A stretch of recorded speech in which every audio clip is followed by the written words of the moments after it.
স্পর্শকাতর সরকারি সিদ্ধান্ত গ্রহণ এবং প্রকাশের আগে যথেষ্ট সতর্কতা অবলম্বন করা এবং বিশেষ ক্ষেত্রে রাজনৈতিক দলগুলোর সাথে পরামর্শ করা। গণতান্ত্রিক আন্দোলন এনডিএম এর পক্ষ থেকে আমরা 8টি সুপারিশ জানিয়েছি মাননীয় প্রধান উপদেষ্টার প্রতি।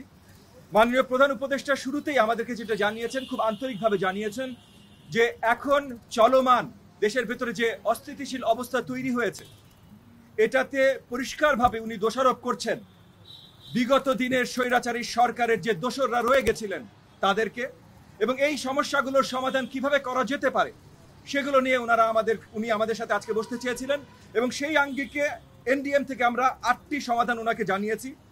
দ্রুততম সময়ে সমাধান করা। সপ্তম, বিতর্কিত প্রস্তাবিত নির্বাচন আইন এবং আচরণবিধি অধ্যাদেশ আকারে পাশ না করা।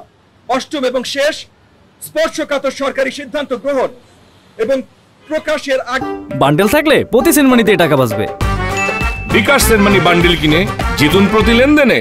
যথেষ্ট সতর্কতা অবলম্বন করা এবং বিশেষ ক্ষেত্রে রাজনৈতিক দলগুলোর সাথে পরামর্শ করা।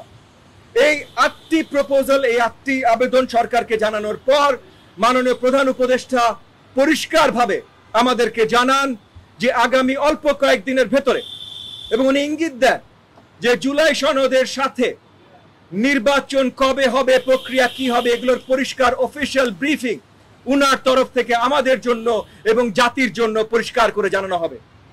সো মাননীয় প্রধান উপদেষ্টা আমাদেরকে আজকে আমাদের মিটিংয়ে বসে আমাদের সাথে প্রতিজ্ঞাবদ্ধ যে আগামী কয়েকদিনের ভেতরে, মানে জুলাই সনদ কবে প্রকাশিত হবে তার আগে, আমি 5 থেকে 8 অগস্ট ধরে নিচ্ছি, এর ভেতরে নির্বাচনী তারিখ, প্রক্রিয়া সবকিছু মাননীয় প্রধান উপদেষ্টা জাতির সামনে উন্মোচন করবেন এবং আমাদের সবাইকে সামনে স্টেবল স্বচ্ছ বাংলাদেশ গড়ার যে নির্বাচন, সেই নির্বাচনের প্রত্যাশা আজকে পরিষ্কারভাবে উনি আমাদেরকে দিয়েছেন। এই কারণে আমরা সবাই যতগুলো দল আজকে উপস্থিত ছিলাম মাননীয় প্রধান উপদেষ্টাকে ধন্যবাদ জানিয়েছি, সাধুবাদ জানিয়েছি, এবং এখন আজকে এই আলোচনা থেকে বেরিয়ে আমরা একটা মাত্র প্রত্যাশা, শীঘ্রই আমরা নির্বাচনের তারিখ জানবো, পুরো দেশ নির্বাচনের জন্য তৈরি হবে এবং এই নির্বাচনের জন্য তৈরি হওয়ার সময়কালীন সময় যত ধরনের উচ্ছৃঙ্খলা আছে, এই যে আওয়ামী দোসররা সব জায়গায় যেগুলো সৃষ্টি করতে চেষ্টা করছে, এগুলো একত্রিতভাবে যেমন আমরা মোকাবেলা করতে চেষ্টা করেছি এর আগেও, এখন আরো শক্ত হাতে এগুলো সব দমন করার জন্য একত্রিতভাবে আমরা কাজ করব।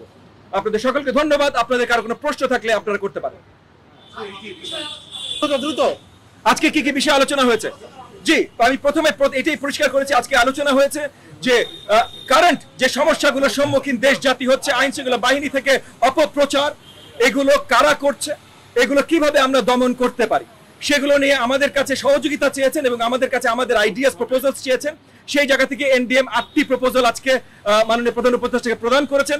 এর ভিতরে একটা ছিল নির্বাচনের তারিখ ঘোষণা করা, যেটার প্রেক্ষিতে মাননীয় প্রধান উপদেষ্টা পরিষ্কার করে আমাদের জানিয়েছেন যে আগামী কয়েকদিনের ভেতরে, মানে আমরা আশাবাদী 5 থেকে 8 অগস্টের ভেতরে নির্বাচনী তারিখ এবং প্রক্রিয়া জাতির কাছে মাননীয় প্রধান উপদেষ্টা খুদ পরিষ্কার করে জানিয়ে দেবেন। এই বিষয় নিয়ে স্পেসিফিক কিছু আলোচনা হয়েছে। এই বিষয়ে মাননীয় প্রধান উপদেষ্টা বলেছেন যে কিছু দূর ঘাটতি আছে সরকারের কাছে ইন্টেলিজেন্স রিপোর্টের, এবং দ্বিতীয়, সরকারের কাছে যা ইনফরমেশন আছে তাতে তারা মোটামুটি পরিষ্কার যে ফ্যাসিবাদের দোসররা এটার সাথে সম্পৃক্ত ছিল, এবং এই জায়গা থেকে আমরা কি কি করতে পারি আগামীতে যেন ফ্যাসিবাদের দোসররা বারবার মাথা চাঙ্গা দিয়ে না উঠতে পারে, সেটার আপনার অ্যাডভাইসও আমাদের কাছে উনি চেয়েছেন এবং সেটা আমরা প্রদান করেছি।